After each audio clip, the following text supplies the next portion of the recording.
내일부터 쿠웨이트는 지도에서 사라질 겁니다. 70년 혈맹이라던 미국이 쿠웨이트 국왕 면전에 던진 최후 통첩이었습니다. 방위비 분담해라, 500억 달러 내놔라, 미군을 철수하겠다. 익숙하죠? 한국이 매년 듣는 말입니다. 그런데 쿠웨이트는 진짜로 당했습니다. 사방이 불바다인데 지켜주겠다던 미국이 동맹국을 향해 칼을 들이밀었습니다. 쿠웨이트 국방부 차관은 밤새 고민했습니다. 그리고 새벽 4시 전 세계가 예상 못한 곳에 전화를 겁니다. 수화기 넘어 한국의 대답은 단 한마디였습니다. 딱 3mm면 가능합니다. 이 짧은 대답이 미국 중심의 세계관을 완전히 깨부셨습니다. 미국도 충격에 빠뜨린 한국의 비밀무기 지금 바로 공개합니다. 제 이름은 압둘라 알 사바입니다. 쿠웨이트 국방부 차관이자 이 나라의 안보를 책임지는 왕실의 일원입니다. 사람들은 저를 친미파 엘리트라고 부릅니다. 영국 샌드허스트 육군 사관학교를 졸업하고 미국 MIT에서 공학 석사를 받았으니까요. 하지만 그건 철저한 위장이었습니다. 저는 단 한순간도 미국을 믿은 적이 없습니다. 그들은 우리를 친구가 아니라 기름을 퍼올리는 주유소 직원쯤으로 여기니까요. 그리고 그 차가운 진실이 제 목을 조여온 건 바로 며칠 전의 일이었습니다. 2월에 쿠웨이트는 1년 중 가장 온화한 날씨를 자랑합니다. 하지만 왕궁 접견실의 공기는 보다 더 차갑게 얼어붙어 있었습니다. 제 맞은편에는 마이클 샌더스 백악관 국가안보회의 중동 담당 선임보좌관이 앉아 있었습니다. 그는 다리를 꼬고 앉아 최고급 가죽 소파의 팔걸이를 손가락으로 톡톡 두드리고 있었습니다. 마치 지루한 영화를 빨리 감기하고 싶어하는 관객처럼 말이죠. 그의 뒤에는 사성 장군 정복을 입은 주쿠웨이트 미군 사령관이 팔짱을 낀 채 도열해 있었습니다. 그 위압감은 실로 대단했습니다. 마이클이 테이블 위에 두꺼운 서류 뭉치를 던지듯 내려놓았습니다. 탁 하는 소리가 넓은 접견실을 울렸습니다. 국왕 전하, 그리고 압둘라 차관. 더 이상 긴 말하지 않겠습니다. 이게 워싱턴의 최종 입장입니다. 국왕 폐하께서는 떨리는 손으로 서류를 집어드셨습니다. 첫 장을 넘기시던 폐하의 미간이 깊게 구겨졌습니다. 저는 곁눈질로 그 내용을 확인했습니다. 서류의 제목은 상호 방위 조약 개정안이었지만 그 내용은 명백한 협박장이었습니다. 첫째, 연간 방위비 분담금을 현재의 5배인 500억 달러로 인상할 것. 둘째, 쿠웨이트 국영 석유 회사의 지분 15%를 미국 에너지 기업에 양도할 것. 셋째, 이란 타격 시 쿠웨이트 내의 모든 기지와 영공을 무제한으로 제공할 것. 말이 좋아 조약이지.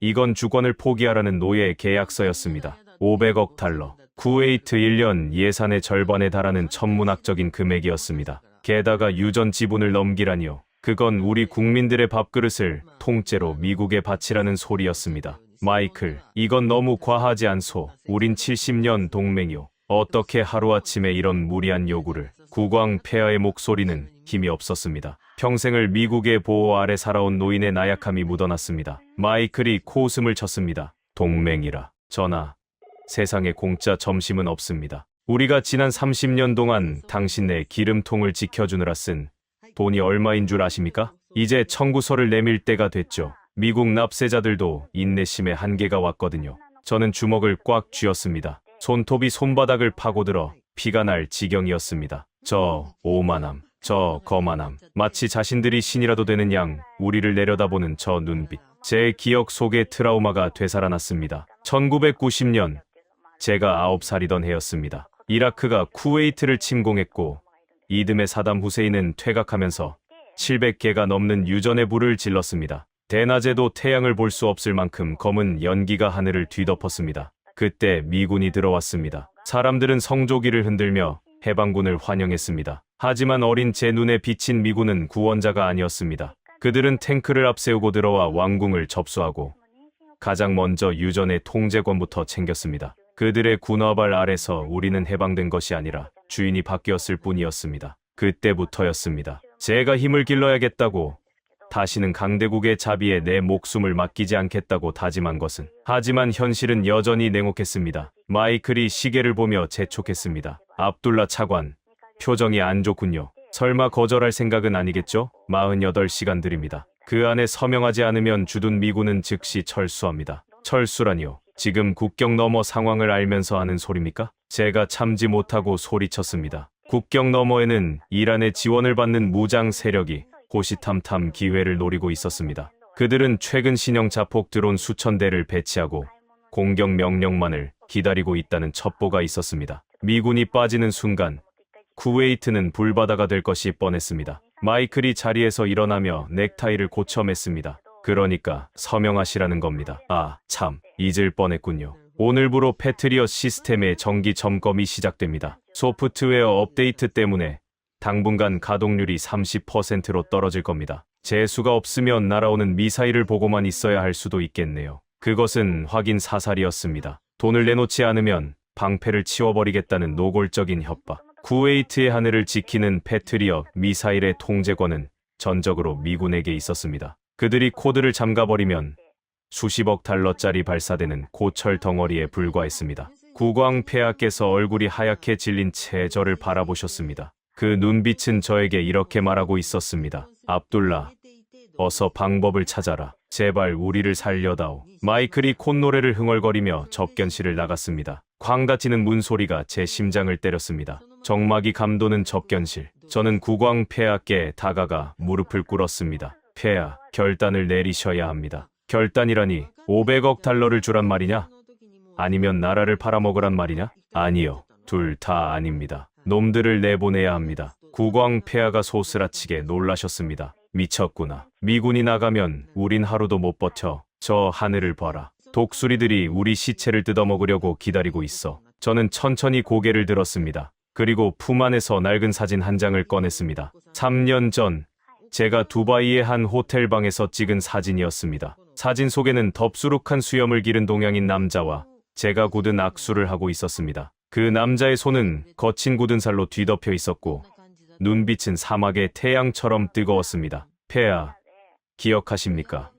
3년 전 제가 추진했던 극비 프로젝트 강철 선인장 의료. 강철 선인장, 그 건설 공사 말하는 거냐?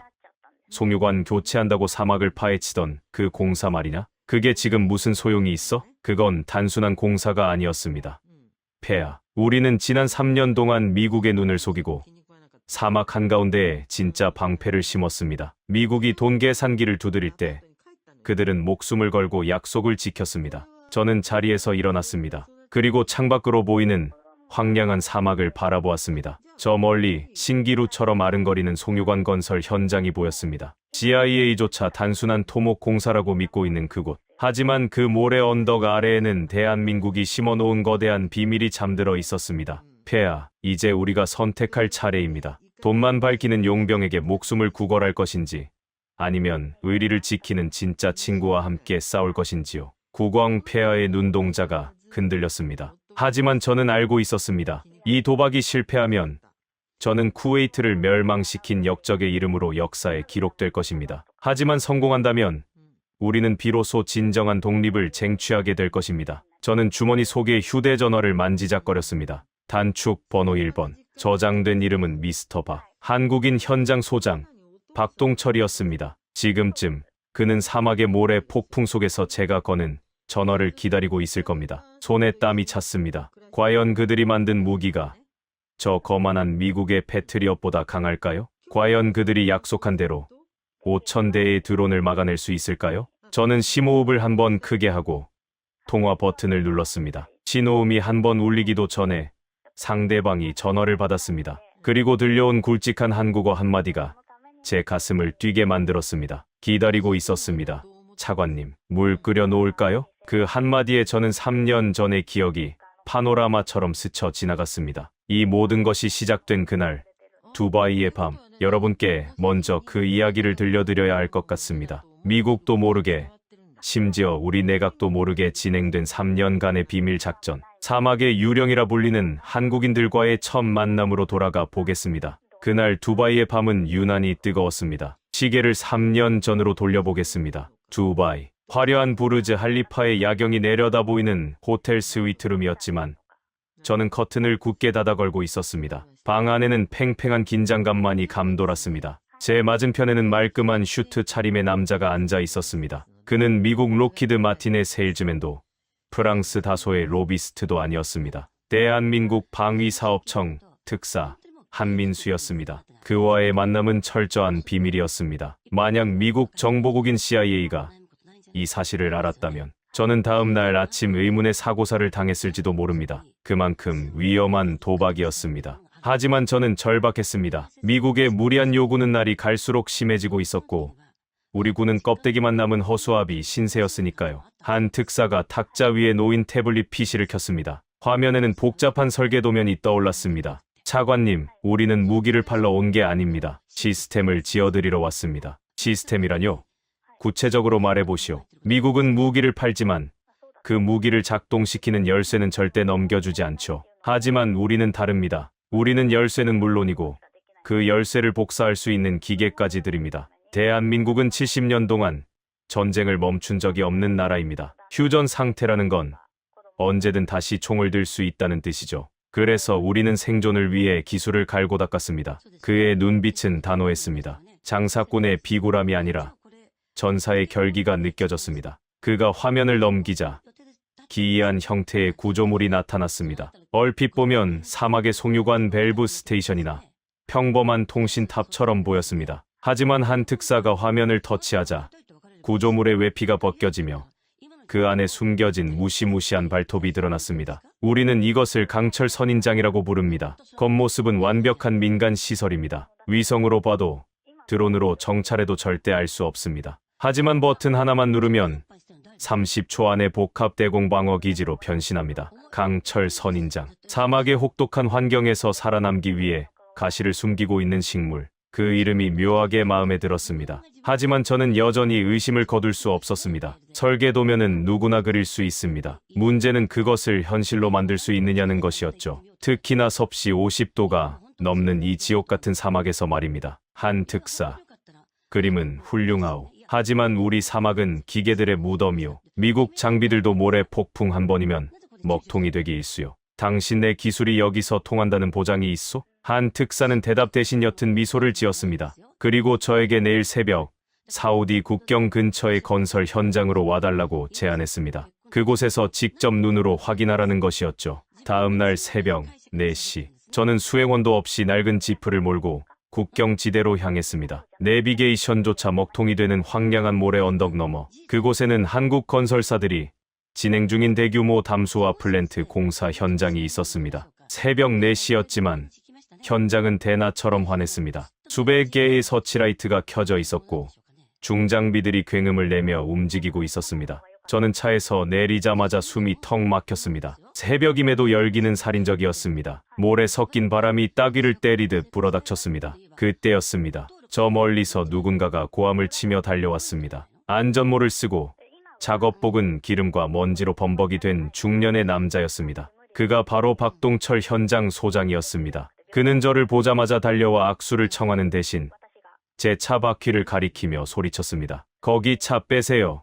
덤프트럭 들어옵니다. 아니, 외부인은 출입 금지라니까 누가 문을 열어준 거야? 일국의 국방 차관에게 차를 빼라니. 수행원이 있었다면 당장 그를 체포했을 겁니다. 하지만 저는 오히려 그 당당함에 압도되었습니다. 제가 신분을 밝히자 박 소장은 그제야 머쓱한 듯 안전모를 벗으며 고개를 숙였습니다. 그의 얼굴은 까맣게 그을려 있었고 눈가에는 하얀 소금기가 말라붙어 있었습니다. 얼마나 땀을 흘렸는지 짐작조차 가지 않았습니다. 죄송합니다, 차관님. 공기가 워낙 빡빡해서 신경이 날카로웠습니다. 한 특사님께 연락받았습니다. 이 새벽에 작업을 하는 거요? 해가 뜨면 해도 되지 않소? 박 소장이 피식 웃으며 물통을 건넸습니다. 차관님, 여기 낮 기온이 50도입니다. 쇳덩이가 달궈져서 용접을 할 수가 없어요. 그리고 우리는 약속한 날짜는 무슨 일이 있어도 맞춥니다. 그게 한국 건설의 자존심 아닙니까? 저는 그를 따라 현장 안으로 들어갔습니다. 그곳은 단순한 공사판이 아니었습니다. 거대한 파이프라인 아래로 복잡한 케이블들이 혈관처럼 얽혀 있었고 지하 벙커를 짓는 듯한 깊은 구덩이들이 곳곳에 파여 있었습니다. 박 소장은 도면을 펼쳐놓고 설명을 시작했습니다. 그의 설명은 투박했지만 정확했습니다. 어떻게 모래 폭풍을 막아낼 것인지, 어떻게 열기를 식힐 것인지, 그리고 어떻게 이 거대한 시설을 감쪽같이 숨길 것인지. 그는 공학 박사보다 더 완벽하게 현장을 장악하고 있었습니다. 저기 보이는 저 친구들, 사막의 유령이라고 부릅니다. 박 소장이 용접 불꽃을 튀기며 작업 중인 인부들을 가리켰습니다. 낮에는 모래 속에 숨어 있다가 밤이 되면 나타나서 기적을 만들거든요. 70년대 저희 아버지 세대가 사우디에서, 리비아에서 그렇게 일했습니다. 그 피가 어디 가겠습니까? 순간 제 뇌리를 스치는 기억이 있었습니다. 제 할아버지가 들려주시던 이야기. 사막의 기적을 만든 건 알라의 뜻이었지만 그 손발이 되어준 건 동쪽 끝에서 온 작은 거인들이었다는 전설. 그 전설이 눈앞에서 살아 숨쉬고 있었습니다. 이들은 돈을 벌기 위해 온 용병이 아니었습니다. 자신들의 기술과 땀으로 무언가를 증명해 보이려는 장인들이었습니다. 미국 엔지니어들은 에어컨이 나오는 컨테이너 안에서 모니터만 바라보다 퇴근합니다. 하지만 한국인들은 섭씨 50도의 모래 폭풍 속에서 직접 쇠를 깎고 땅을 파고 있었습니다. 저는 박 소장의 눈을 똑바로 바라보며 물었습니다. 박 소장, 당신네 나라는 왜 이렇게까지 하는 거요? 우리가 뭐라고? 박 소장이 작업복 주머니에서 믹스커피 봉지를 꺼내 입에 물고는 씩 웃었습니다. 차관님, 우리도 뺏겨본 적이 있거든요. 나라를 잃는 서름이 뭔지, 남의 나라 눈치 보며 사는 게 얼마나 더러운 건지 뼈저리게 아니까요. 그래서 돕고 싶습니다. 제 힘으로 지키겠다는 그 마음이 예뻐서요. 그 순간 저는 결심했습니다. 이 사람들에게 내 나라의 운명을 걸어보자고. 화려한 프레젠테이션이나 복잡한 계약서보다 저 땀에 젖은 작업복과 투박한 손마디가 더 믿음직스러웠으니까요. 저는 그날 새벽 박 소장이 건넨 미지근한 물 한 모금을 마시며 악수를 했습니다. 그것은 비밀 동맹의 시작이었습니다. 그리고 시간이 흘러 작업을 마치고 모래 언덕에 나란히 앉았을 때였습니다. 박 소장이 종이컵에 탄 믹스 커피를 제게 건넸습니다. 뜨거운 김이 모락모락 피어오르는 그 커피, 달달하고 따뜻한 그 맛. 그것은 단순한 커피가 아니었습니다. 우리의 비밀을 공유하는 건배주였습니다. 하지만 문제는 이제부터였습니다. 이 거대한 프로젝트를 어떻게 미국의 감시망을 피해 진행한단 말입니까? 쿠웨이트에는 CIA 요원들이 깔려 있고 하늘에는 24시간 정찰 위성이 떠 있습니다. 자재 하나, 부품 하나를 들여오는 것조차 목숨을 건 작전이어야 했습니다. 박 소장은 걱정 말라며 호탕하게 웃었지만 저는 등골이 서늘했습니다. 가장 완벽한 위장은 무엇일까요? 그리고 과연 우리는 끝까지 미국을 속일 수 있을까요? 3년간의 아슬아슬했던 줄타기, 그 숨막히는 위장의 기술이 이제 공개됩니다. 미국 정보기관인 CIA를 속이는 것,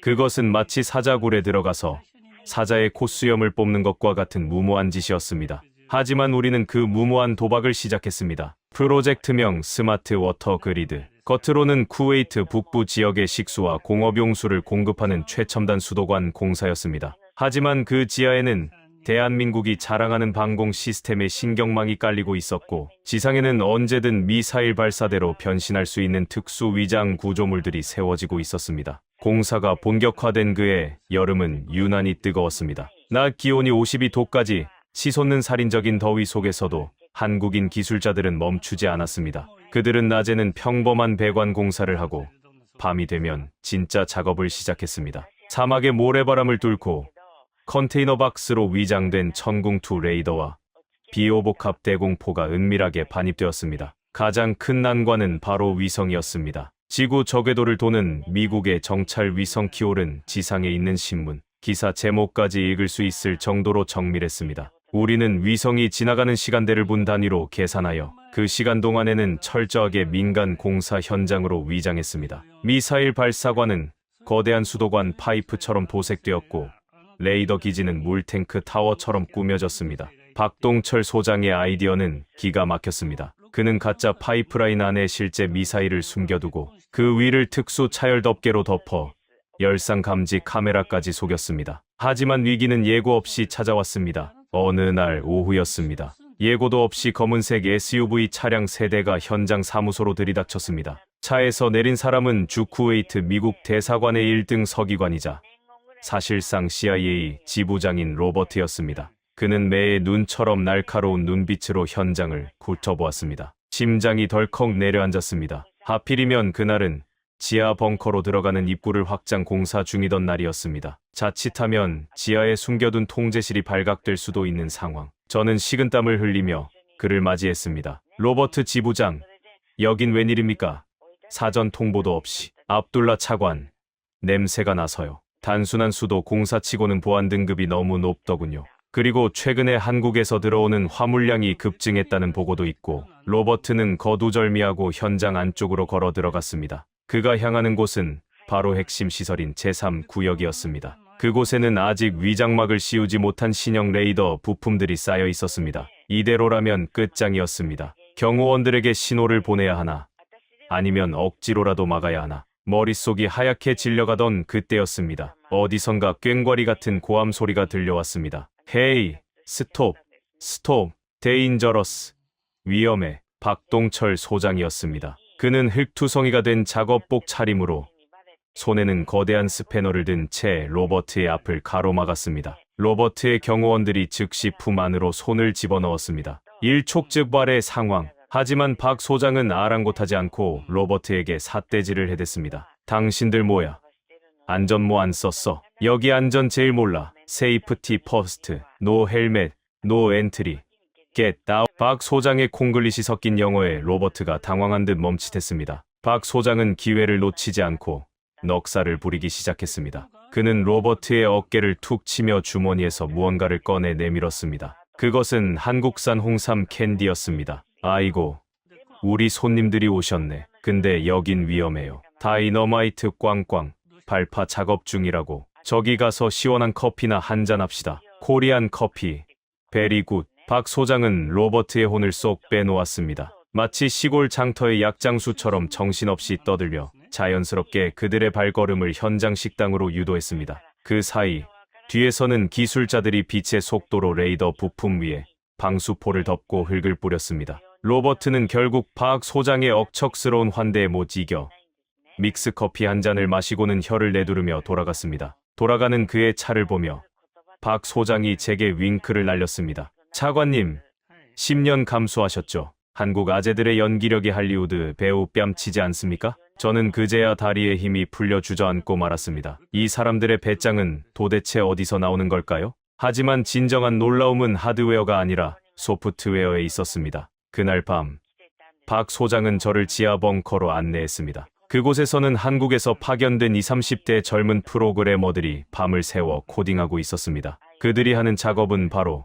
미군이 심어놓은 백도어를 제거하는 일이었습니다. 우리가 쓰는 모든 미국산 무기에는 그들의 통제 코드가 숨겨져 있습니다. 유사시에 그들이 원격으로 무기를 꺼버릴 수 있는 킬 스위치 말입니다. 한국 기술진은 쿠웨이트 국방망을 완전히 뜯어고치고 독자적인 암호화 네트워크를 구축하고 있었습니다. 이게 바로 한국형 파이어월입니다. 미국 NSA 할아버지가 와도 못 뚫습니다. 이제 이 시스템의 주인은 미국이 아니라 쿠웨이트입니다. 젊은 팀장의 자신감 넘치는 말에 저는 전율을 느꼈습니다. 우리는 늘 남의 집 새빵살이하는 기분으로 안보를 맡겨왔습니다. 그런데 이제야 비로소 내 집을 갖게 된 기분이었습니다. 그날 새벽, 박 소장과 저는 사막의 모래 언덕에 앉아 밤하늘을 올려다보았습니다. 수많은 별이 쏟아지는 밤이었습니다. 박 소장이 종이컵에 탄 믹스커피를 제게 건넸습니다. 달달하고 따뜻한 그 맛. 그것은 단순한 커피가 아니었습니다. 우리의 비밀을 공유하는 건배주였습니다. 박 소장, 솔직히 말해보시오. 당신들은 왜 이렇게까지 하는 거요? 돈 때문만은 아닌 것 같소. 박 소장이 뜨거운 커피를 호호 불며 대답했습니다. 차관님, 우리 아버지 세대가 여기 중동 사막에서 피땀 흘려 번 돈으로 제 공부를 시켰고 우리나라 고속도로를 닦았습니다. 그때 우리는 너무 가난했고 힘이 없었죠. 그래서 압니다. 힘없는 나라에 서름으려 우리가 만든 이 우산이 적어도 비를 피하게 해줄 수는 있을 겁니다. 그거면 됐죠. 그의 말에는 가식이 없었습니다. 한국인 특유의 정이라는 것이 이런 것일까요? 자신들도 겪어봤기에 타인의 아픔에 공감할 줄 아는 사람들. 저는 그 순간 깨달았습니다. 미국은 우리에게 무기를 팔았지만 한국은 우리에게 마음을 팔았다는 것을. 그날 마신 믹스커피의 맛을 저는 평생 잊지 못할 겁니다. 그것은 세상에서 가장 달콤하고 가장 든든한 동맹의 맛이었으니까요. 그렇게 3년이라는 시간이 흘렀습니다. 우리는 사막의 모래바람 속에 강철 선인장을 심었고 그것을 피워낼 준비를 마쳤습니다. 그리고 운명의 그날, 마이클의 최후 통첩이 날아왔습니다. 운명의 날 아침, 최후 통첩이 날아온 그 순간부터 백악관이 경악하고 전 세계가 숨죽인 그날 밤까지 48시간의 사투 속으로 여러분을 안내합니다. 운명의 날이 밝았습니다. 쿠웨이트의 겨울 태양은 무심하게도 화창하게 떠올랐지만 왕궁 대회의실의 공기는 질식할 듯 무거웠습니다. 마감 시간인 오전 10시 정각, 육중한 마호가니 문이 열리고 마이클 샌더스가 들어왔습니다. 그의 발걸음은 여전히 거만했고 입가에는 승자의 미소가 걸려 있었습니다. 그는 우리가 당연히 굴복할 것이라 믿어 의심치 않았습니다. 누가 감히 세계 최강 미국에게 아니오라고 말할 수 있겠습니까? 특히 기름밖에 가진 게 없는 이 작은 사막 국가가 말이죠. 마이클이 국왕 폐하 앞에 만년필을 내려놓았습니다. 검은색 몽블랑 만년필. 그것은 마치 우리의 목을 겨누는 총구처럼 보였습니다. 전하, 현명한 선택을 기다리겠습니다. 500억 달러입니까?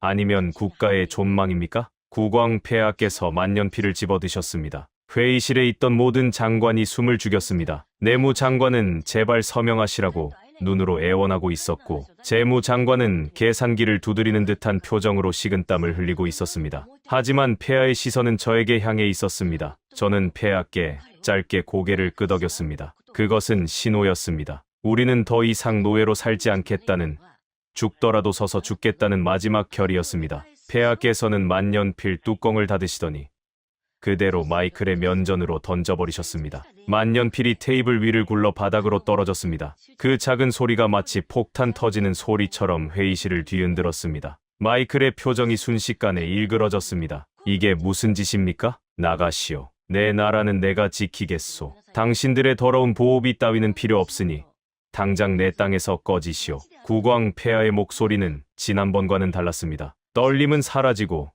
사막의 사자 같은 위엄이 서려 있었습니다. 마이클은 자신의 귀를 의심하는 듯했습니다. 그는 불그락푸르락해진 얼굴로 저를 노려보았습니다. 압둘라 차관, 당신이 국왕을 꼬드겼군. 지금 무슨 짓을 저지른 건지 알기나 해. 이건 자살행위야. 우리는 자살을 선택한 게 아니라 자존심을 선택한 겁니다. 당신들이 우리를 친구가 아닌 현금 인출기로 취급한 순간 동맹은 끝났습니다. 제가 차갑게 대꾸했습니다. 마이클은 이를 갈며 주머니에서 위성 전화기를 꺼냈습니다. 그의 손가락이 분노의 차 버튼을 눌렀습니다. 좋아, 아주 좋아. 후회하게 만들어주지. 지금 당장 보여주겠어. 너희가 믿던 하늘이 얼마나 허술한지 말이야. 그는 워싱턴 펜타곤 상황실로 직통 전화를 걸었습니다. 스피커폰 너머로 차가운 기계음과 함께 미군 장성의 목소리가 들려왔습니다. 여기는 펜타곤. 말씀하십시오. 코드 블랙. 지금 즉시 쿠웨이트 주둔 미군의 전면 철수를 명령한다. 그리고 패트리엇 시스템의 IFF 코드를 삭제, 원격 접속을 차단하고 시스템을 락다운 시켜라. 지금 당장. 알겠습니다. 작전명 데저트 아웃.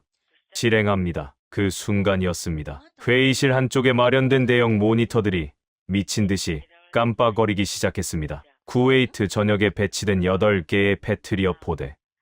현황판이 초록색에서 붉은색으로 바뀌더니 하나둘씩 검은색으로 꺼져버렸습니다. 경고음이 요란하게 울려 퍼졌습니다. 공군 참모총장이 사색이 되어 뛰어들어왔습니다. 폐하, 큰일 났습니다. 레이더가 먹통입니다. 미군이 접속 코드를 바꿔버렸습니다. 시스템 접근이 거부되고 있습니다. 우리는 지금 장님입니다. 회의실은 순식간에 아수라장이 되었습니다. 장관들이 비명을 지르며 자리에서 일어났습니다. 압둘라, 네가 무슨 짓을 한 거야? 다 죽게 생겼잖아. 대책이 있다며.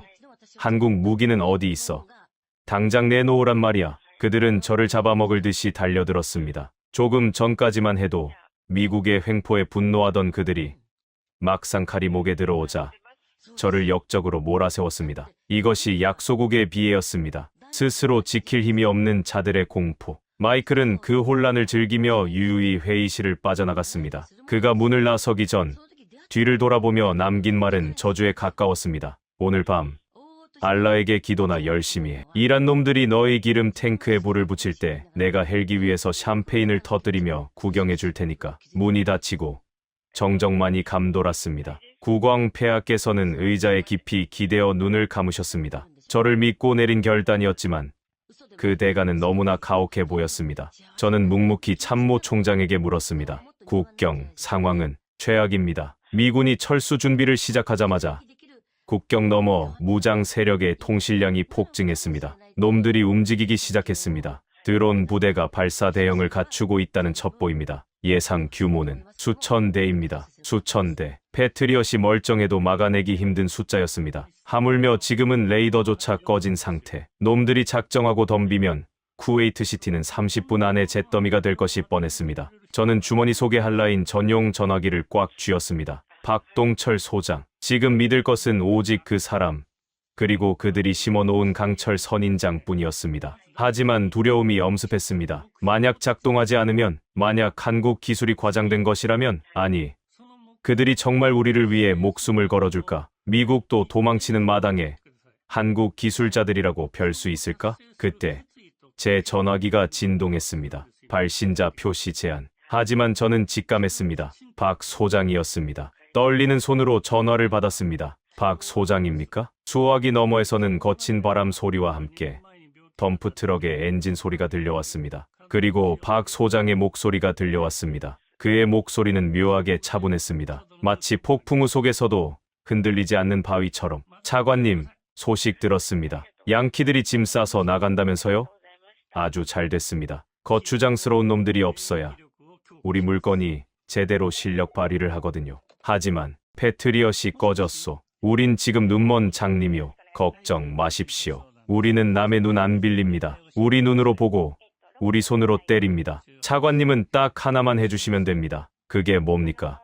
뭐든 말하시오. 국왕님 모시고 벙커로 가십시오. 그리고 팝콘이나 튀겨 놓으세요. 오늘 밤 쇼는 좀 화려할 겁니다. 그의 농담에 저는 헛웃음이 나왔습니다. 이 절체절명의 순간에 팝콘이라니. 하지만 그 여유가 오히려 저에게는 구명줄처럼 느껴졌습니다. 그들은 도망가지 않았습니다. 그들은 현장을 지키고 있었습니다. 저는 전화를 끊고 국왕 폐하를 부축해 일어났습니다. 폐하, 가시죠. 지하 벙커로. 압둘라, 정말 괜찮은 거냐? 저 한국인들을 믿어도 되는 거냐? 네. 폐하, 그들은 장사꾼이 아닙니다. 그들은 약속을 지키는 사람들입니다. 우리는 지하 30m 국방부 벙커로 이동했습니다. 거리에는 벌써부터 피난 행렬이 이어지고 있었습니다. 시민들은 공포에 질려 식량을 사재기하고 주유소에는 긴 줄이 늘어서 있었습니다. 미군 기지에서는 거대한 수송기들이 굉음을 내며 이륙하고 있었습니다. 그들은 정말로 우리를 버리고 떠나고 있었습니다. 70년의 맹세가 휴지, 조각처럼 흩날리는 풍경. 저는 차창 밖으로 그 모습을 똑똑히 지켜보았습니다. 그리고 다짐했습니다. 다시는 남의 힘에 기대지 않겠다고. 밤이 되자 도시는 암흑에 잠겼습니다. 혹시 모를 공습에 대비해 등화관제 명령이 내려졌기 때문입니다. 벙커 안의 대형 스크린은 여전히 먹통이었습니다. 미국이 차단한 GPS 신호 때문에 우리의 위치 정보 시스템은 무용지물이었습니다. 시간은 새벽 1시를 향해 가고 있었습니다. 침묵만이 흐르는 벙커. 모두가 숨소리조차 죽인 채 오지 않을 구원을 기다리는 사람들처럼 멍하니 앉아 있었습니다. 그때였습니다. 벙커의 비상통신망으로 다급한 보고가 들어왔습니다. 국경 감시 초소에 남아있던 병사의 떨리는 목소리였습니다. 여기는 국경 초소. 들립니까? 놈들입니다. 놈들이 옵니다. 침착해라. 규모가 얼마나 되나? 모르겠습니다. 너무 많습니다. 하늘이 까맣습니다. 벌떼처럼 날아옵니다. 저건 드론입니다. 수천 대는 됩니다. 살려주십. 가항. 통신이 끊겼습니다. 동시에 벙커가 미세하게 진동했습니다. 놈들이 국경을 넘은 것입니다. 5천여 대의 자폭 드론. 그것은 현대전이 낳은 가장 끔찍한 메뚜기 떼였습니다. 레이더도 없고 요격 미사일도 없는 상황. 우리는 도간에 든 쥐 신세였습니다. 장관들이 비명을 지르며 바닥에 주저앉았습니다. 국왕 폐하께서도 눈을 질끈 감으셨습니다. 끝이구나. 쿠웨이트의 역사는 오늘로 끝이구나. 모두가 포기하려던 그 순간 꺼져 있던 중앙 메인 스크린이 지직거리더니 갑자기 환하게 켜졌습니다. 그리고 낯선 로고가 화면 중앙에 떠올랐습니다. 푸른색 방패 모양의 로고. 그 아래에는 한글과 아랍어로 이렇게 적혀 있었습니다. 시스템 온라인. 대한민국 K방산통합 네트워크 접속 완료. 이게 뭡니까? 참모 총장이 넋이 나간 듯 중얼거렸습니다. 화면이 바뀌며 쿠웨이트 전역의 지도가 나타났습니다. 미국의 위성 지도가 아니었습니다. 훨씬 더 정밀하고 훨씬 더 선명한 3차원 입체 지도였습니다. 그리고 그 지도 위로 국경을 넘어오는 수천 개의 붉은 점들이 실시간으로 표시되기 시작했습니다. 스피커에서 박동철 소장의 목소리가 쩌렁쩌렁하게 울려 퍼졌습니다. 자, 손님들 오셨네. 물 끓었습니다. 차관님, 커피 한잔 하시죠? 드디어 시작되었습니다. 사막의 유령들이 깨어났습니다. 과연 한국이 심어놓은 강철 선인장은 이 검은 메뚜기 떼를 막아낼 수 있을까요? 아니면 30분 뒤 우리는 불타는 유전과 함께 역사 속으로 사라지게 될까요? 이제부터 펼쳐질 광경은 전 세계 군사 전문가들의 상식을 송두리째 뒤집어 놓을 것입니다. 사막의 밤하늘을 수놓을 불꽃놀이.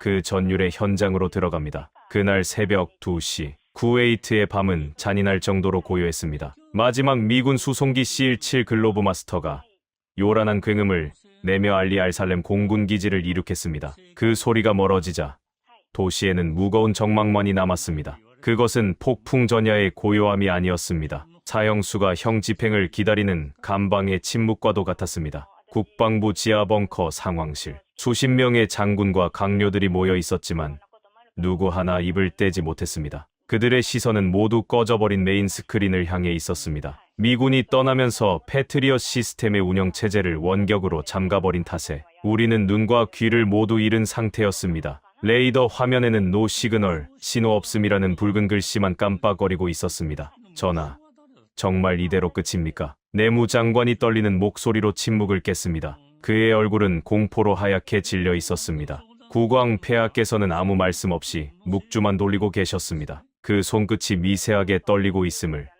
저는 볼 수 있었습니다. 저 역시 두려웠습니다. 3년 전 박동철 소장과 손을 잡고 준비했던 그 비밀 프로젝트가 과연 실전에서 통할까? 아니, 그들이 정말 약속을 지킬까? 혹시 미군이 떠나는 것을 보고 그들도 짐을 싸서 도망치지 않았을까? 불안감이 독버섯처럼 피어올랐습니다. 그때였습니다. 지상에 남아있던 정찰병으로부터 무전이 들어왔습니다. 치지직거리는 잡음 섞인 소리였지만 그 속에 담긴 공포는 생생하게 전해졌습니다. 여기는 북부 감시 초소. 소리가 들립니다. 놈들입니다. 소리. 무슨 소리냐? 제트기 엔진 소리냐? 아닙니다. 이건 벌떼 소리 같습니다. 아니, 거대한 톱날이 돌아가는 소리입니다. 하늘 전체가 울리고 있습니다. 벌떼 소리. 그 보고를 듣는 순간 제 등골이 오싹해졌습니다. 드론이었습니다. 그것도 한두 대가 아니었습니다. 수천 개의 프로펠러가 동시에 공기를 가를 때 나는 그 소름 끼치는 진동음. 이란 혁명 수비대가 지원하는 무장 단체들이 국경 너머에서 날려보낸 자폭 드론 군단이었습니다. 놈들은 값비싼 미사일 대신 오토바이 엔진을 단 저가형 자폭 드론을 선택했습니다. 하지만 그 위력은 결코 가볍지 않았습니다. 드론 한 대당 TNT 50kg의 폭약을 싣고 있었습니다. 그것이 유전 탱크에 꽂히는 순간 쿠웨이트는 거대한 불바다가 될 것입니다. 거리 20km, 유관 식별 가능합니다. 맙소사. 하늘이 까맣습니다. 저건 메뚜기 떼입니다. 정찰병의 비명에 가까운 보고가 이어졌습니다. 메뚜기 떼. 성경에 나오는 재앙이 현실이 되어 우리에게 닥쳐오고 있었습니다. 5천여 대. 아니, 그 이상일지도 모릅니다. 놈들은 우리가 방공망을 잃은 틈을 타 물량 공세로 밀어붙일 작정이었습니다. 패트리엇 미사일이 정상 작동한다고 해도 한 발에 40억 원이나 하는 요격 미사일로 저 수천 대의 드론을 다 막을 수는 없었습니다. 가성비 싸움에서 우리는 이미 진 것이나 다름없었습니다. 압둘라, 너 때문이야. 네가 미군을 내쫓지만 않았어도 재무장관이 저에게 달려들어 멱살을 잡았습니다. 다른 장관들도 저를 향해 비난을 쏟아냈습니다. 나라를 망친 역적, 왕실의 수치, 온갖 모욕적인 언사가 쏟아졌지만 저는 반박할 수 없었습니다. 만약 오늘 밤 우리가 막아내지 못한다면 그들의 말이 모두 사실이 될 테니까요. 저는 그들의 손을 뿌리치고 주머니 속에 한라인 전화기를 꺼냈습니다. 제 손바닥은 식은땀으로 흥건했습니다. 이 전화 한 통에 400만 쿠웨이트 국민의 목숨이 달려 있었습니다. 통화 버튼을 눌렀습니다. 신호음이 한 번, 두 번, 세 번 울렸습니다. 그 짧은 시간이 영겁처럼 느껴졌습니다. 제발 받아라, 제발. 딸까, 박 소장입니다. 수화기 너머로 들려오는 한국어. 그 덤덤하고 무뚝뚝한 목소리를 듣는 순간 저는 다리에 힘이 풀려 주저앉을 뻔했습니다. 그는 도망가지 않았습니다. 그는 그 자리에 있었습니다. 박 소장, 상황이 어떠소? 놈들이 오고 있소. 5,000대라고 하오. 제 목소리는 비명에 가까웠습니다. 하지만 박 소장의 대답은 기가 막힐 정도로 차분했습니다. 알고 있습니다. 소리가 아주 요란하네요. 옆 사람 말이 안 들릴 정도입니다. 막을 수 있소. 정말 막을 수 있는 거요? 패트리엇도 없이. 차관님, 패트리엇은 비싸고 무거워서 이런 잔챙이들 잡는 데는 안 맞습니다. 모기를 잡으려면 모기향을 피워야지. 대포를 쏘면 됩니까? 지금 농담할 때가 아니오.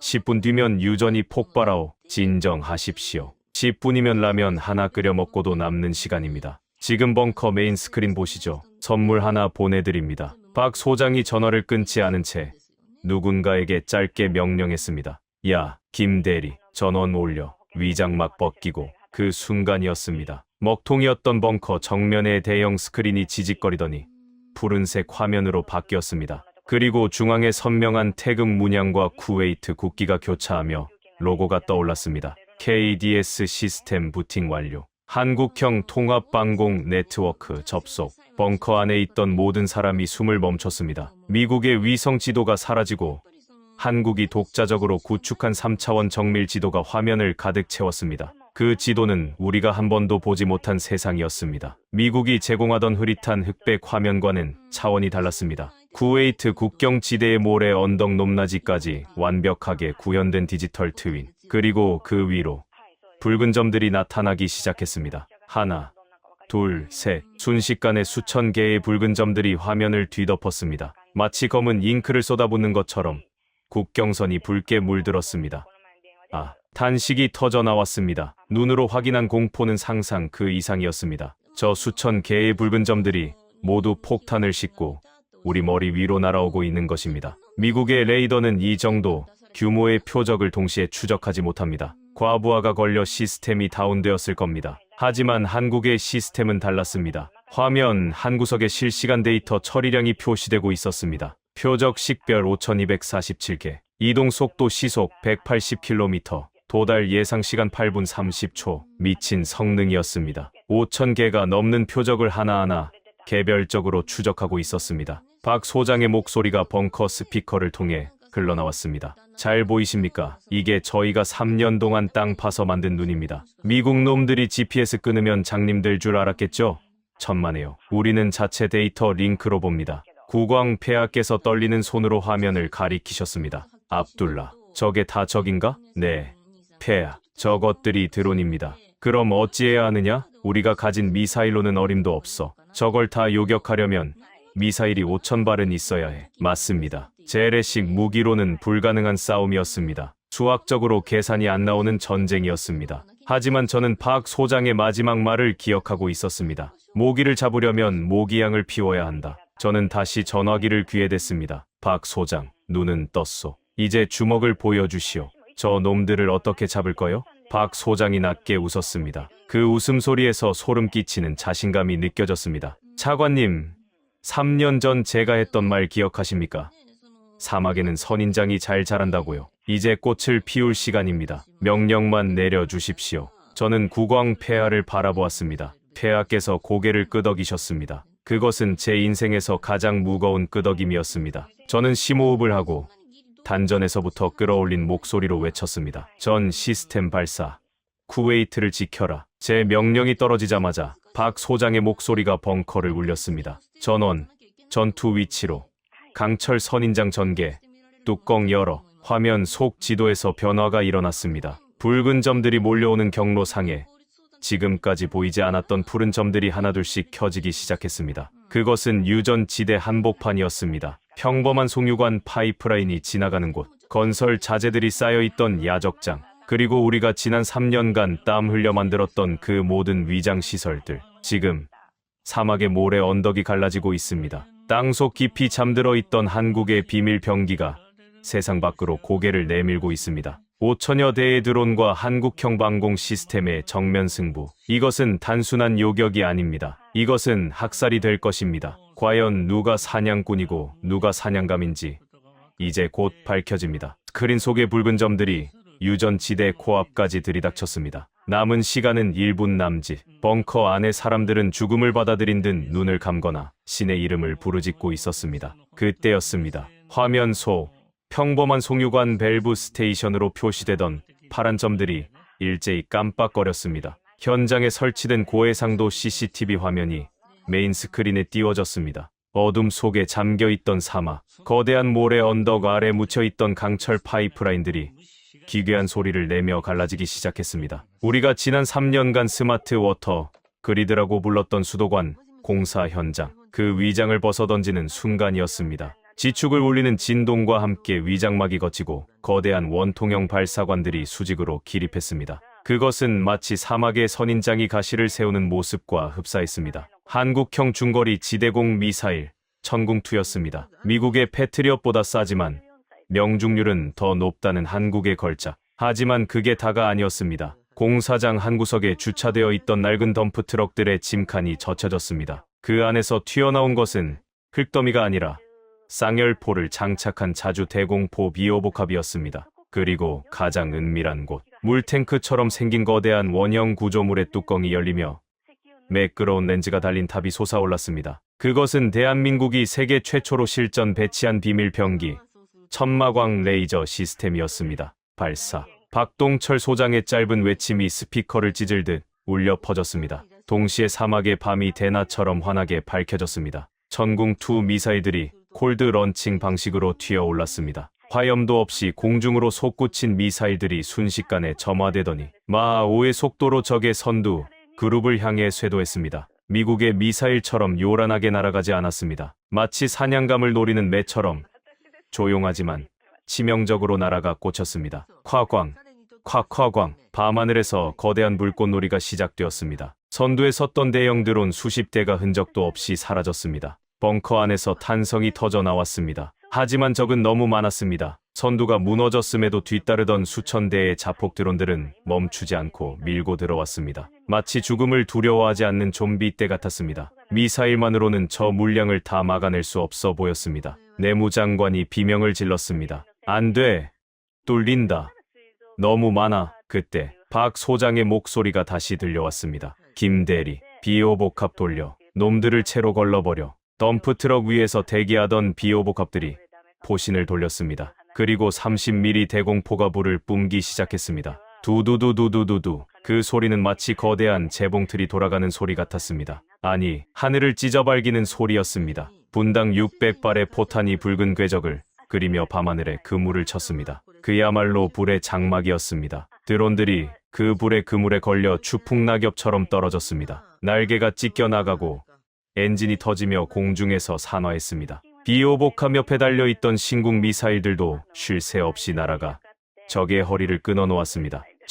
저게 한국 무기라고? 공군 참모총장이 입을 다물지 못했습니다. 미국의 무기가 정밀한 수술칼이라면 한국의 무기는 무자비한 도끼였습니다. 압도적인 화력, 그리고 끈질긴 연사 능력. 사막의 열기 속에서도 포신은 녹지 않고 맹렬하게 돌아갔습니다. 하지만 놈들은 지독했습니다. 5천여 대의 드론 중 절반이 격추되었지만 나머지 2,500여 대는 포화망을 뚫고 유전 탱크를 향해 급강하를 시작했습니다. 탄약이 바닥을 보이기 시작했습니다. 비오복합의 포신이 붉게 달아올라 연기를 내뿜었습니다. 탄약 소진, 재장전까지 3분 걸립니다. 절망적인 보고가 들어왔습니다. 3분. 그 시간이면 유전은 이미 불바다가 되고도 남습니다. 남은 드론 2,500대가 벌떼처럼 유전 상공을 덮었습니다. 이제 끝이구나. 우리의 저항은 여기까지인가 보다. 국왕 폐하께서 고개를 떨구셨습니다. 저 역시 눈을 질끈 감으려던 찰나 박 소장의 목소리가 들려왔습니다.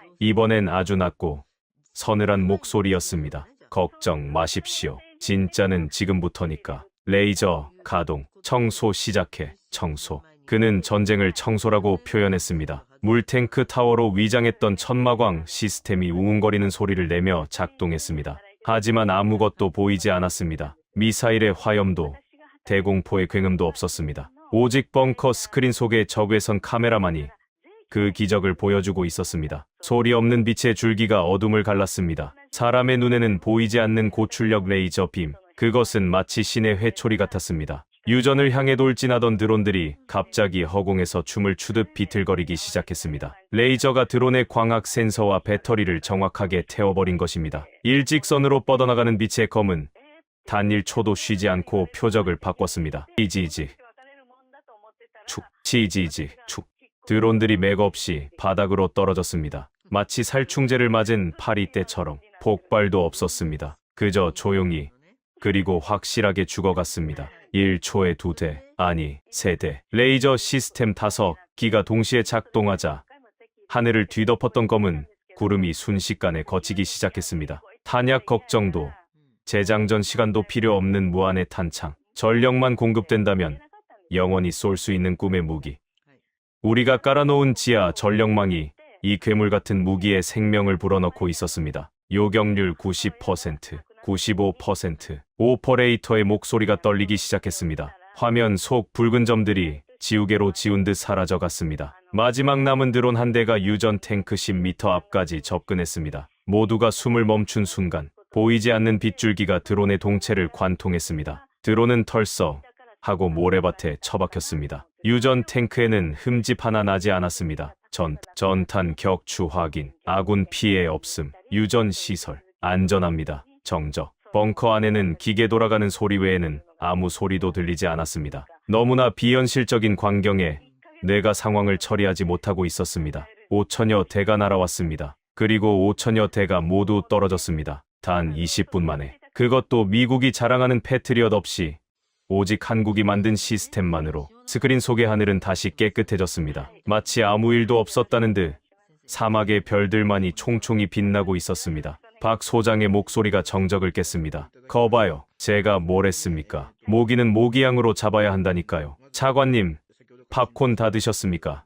저희는 이제 퇴근하겠습니다. 와, 그제야 벙커 안에서 함성이 터져 나왔습니다. 장관들은 서로 얼싸안고 춤을 추었고 참모 총장은 바닥에 주저앉아 엉엉 울었습니다. 국왕 폐하께서는 떨리는 손으로 아람두릴라 알라께 감사를 중얼거리시더니 저를 꽉 끌어안으셨습니다. 압둘라, 네가 옳았다. 네가 우리를 살렸다. 제 눈에서도 뜨거운 것이 흘러내렸습니다. 그것은 안도감이자 억눌려왔던 서름의 폭발이었습니다. 우리는 해냈습니다. 돈으로 산 평화가 아니라 우리의 의지로 선택한 진짜 평화를 지켜냈습니다. 그 시각 지구 반대편 백악관 상황실. 마이클 샌더스는 멍하니 위성 화면을 바라보고 있었을 겁니다. 자신들이 버린 나라가 자신들이 비웃었던 기술로 기적을 만들어내는 장면을. 한국형 방공 시스템, 강철 선인장. 그날 밤 이 무기는 전설이 되었습니다. 하지만 아직 끝난 게 아닙니다. 진짜 통쾌한 순간은 날이 밝은 뒤 유전지대 현장에서 기다리고 있었습니다. 뻔뻔하게 다시 찾아온 미국 대사 앞에서 우리는 한국식 승전 파티를 준비했으니까요. 전쟁이 끝난 사막의 아침은 기묘할 정도로 평화로웠습니다. 해가 떠오르자 밤새 지옥불을 뿜어대던 강철 선인장들은 다시 얌전한 송유관, 밸브와 물탱크로 돌아가 있었습니다. 유전 탱크는 단 한 군데의 흠집도 없이 멀쩡했고 검은 원유는 여느 때와 다름없이 파이프라인을 따라 힘차게 흐르고 있었습니다. 단 하나 달라진 풍경이 있다면 사막 곳곳에 널브러진 수천 개의 드론 잔해들 뿐이었습니다. 마치 거대한 메뚜기 떼가 살충제를 맞고 떼죽음을 당한 듯한 광경. 검게 그을린 드론 파편들이 아침 햇살을 받아 반짝이고 있었습니다. 그것은 쿠웨이트가 살아남았다는 증거이자 한국 기술이 만들어낸 기적의 잔재였습니다. 오전 9시 현장 사무소 앞으로 검은색 방탄 리무진 행렬이 들이닥쳤습니다. 미국 대사관 차량들이었습니다. 차에서 내린 마이클 샌더스의 얼굴은 흙빛이 되어 있었습니다. 그는 헬기를 타고 오면서 멀쩡한 유전 탱크를 보고 자신의 눈을 의심했을 겁니다. 당연히 불바다가 되어 있어야 할 곳이 너무나 깨끗했으니까요. 그의 뒤로 미국 대사와 CIA 요원들이 잔뜩 굳은 표정으로 따라 내렸습니다. 마이클은 저를 보자마자 삿대질을 하며 달려왔습니다. 압둘라, 이게 도대체 어떻게 된 일이야? 너희가 무슨 짓을 한 거야? 무슨 짓이라니요? 나라를 지켰을 뿐입니다. 당신들이 도망간 사이에 말이죠. 제가 차갑게 대꾸하자 마이클은 얼굴이 불그락푸르락해져서는 소리쳤습니다. 거짓말 마. 패트리엇 코드를 다 끊었는데 어떻게 막아? 저 고철 덩어리들이 막았다고. 말도 안 돼. 이건 계약 위반이야. 너희가 쓴 무기.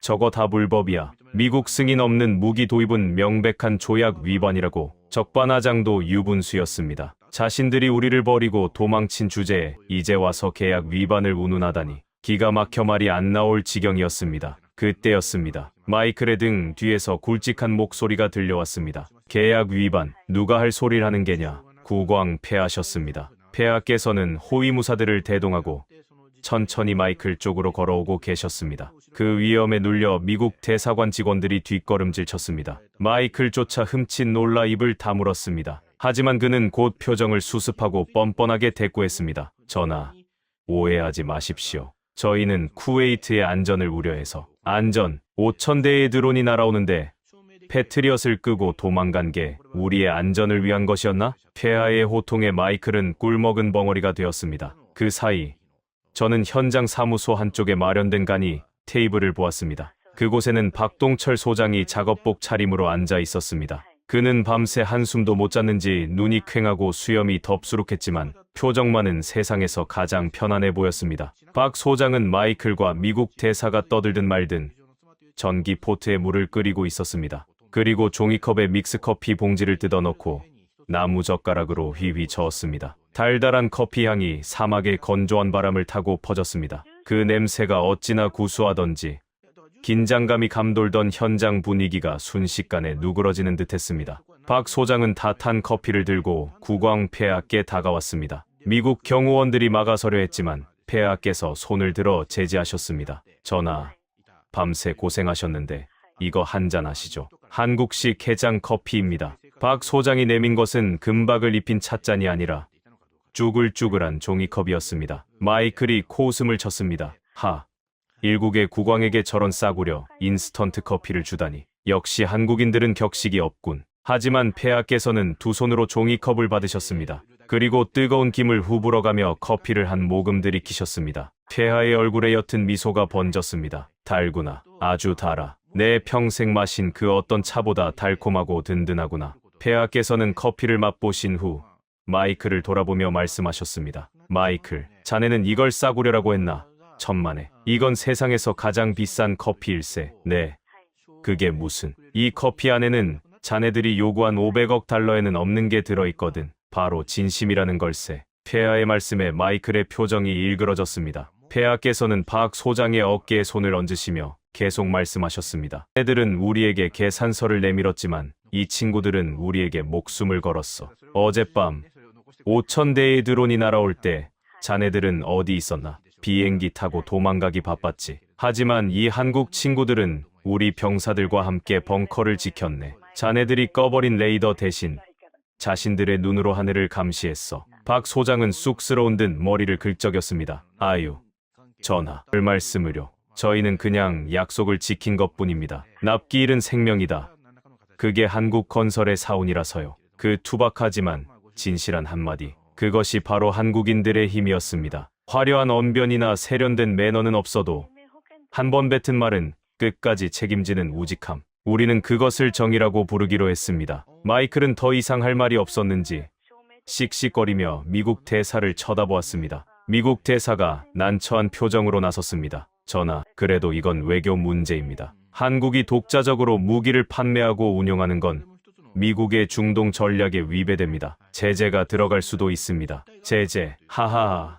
폐하께서 호탕하게 웃으셨습니다. 여봐라, 대사. 지금 제재 걱정할 때가 아닐 텐데 저 밖에 널린 드론 자네들 좀 보게. 전 세계가 봤어. 미국 무기는 먹통이고 한국 무기는 100% 명중했다는 걸. 이제 중동의 다른 나라들이 누구에게 손을 내밀 것 같나? 그 말은 전곡을 찌르는 한방이었습니다. 이미 사우디아라비아와 UAE, 카타르 왕실에서 제 전화기에 불이 나게 전화를 걸어오고 있었습니다. 그 선인장, 우리도 심어달라는 요청이 쇄도하고 있었죠. 미국의 방산 독점 시대가 끝나고 한국의 시대가 열린 것입니다. 마이클의 얼굴이 사색이 되었습니다. 그는 자신이 무슨 짓을 저질렀는지 뒤늦게 깨달은 듯했습니다. 단순히 쿠웨이트 하나를 잃은 게 아니라 중동 전체의 안보 주도권을 한국에게 뺏기게 생겼으니까요. 폐하께서는 남은 커피를 원샷하듯 들이키시고는 종이컵을 구겨 마이클의 가슴팍에 쥐어주셨습니다. 이거 기념으로 가져가게. 그리고 본국에 가서 전하게. 우리는 값비싼 용병보다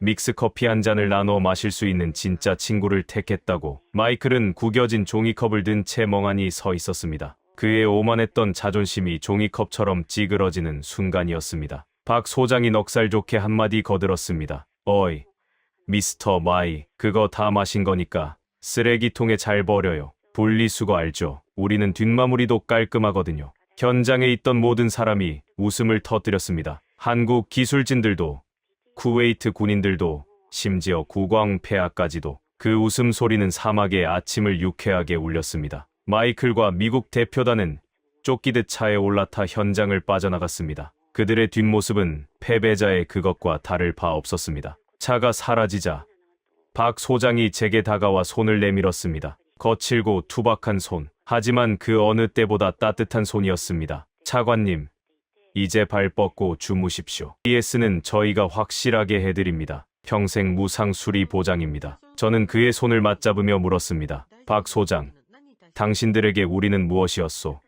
그저 고객이었소? 박 소장이 잠시 하늘을 올려다보더니 진지한 표정으로 대답했습니다. 아니요, 전우였습니다. 어젯밤 우리는 같은 참호 속에 있었으니까요. 전우. 가슴이 뭉클해졌습니다. 피 한 방울 섞이지 않았지만 생사를 함께 넘으며 맺어진 형제. 그것이 진짜 동맹의 의미였습니다. 저는 박 소장이 타준 믹스커피의 맛을 다시 떠올렸습니다. 달콤하고 쌉싸름하고 그리고 뜨거운 그 맛. 그것은 단순히 카페인의 맛이 아니었습니다. 70년 전 전쟁의 폐허 속에서 일어난 작은 나라가 이제는 지구 반대편의 친구를 지켜주는 거인이 되어 전해준 위로의 맛이었습니다. 그날 아침 쿠웨이트의 유전지대에는 태극기와 쿠웨이트 국기가 나란히 펄럭이고 있었습니다. 바람은 여전히 뜨거웠지만 더 이상 두렵지 않았습니다. 우리 곁에는 사막의 유령, 아니 사막의 수호신인 한국인들이 있었으니까요. 5,000대의 드론, 20분의 전투,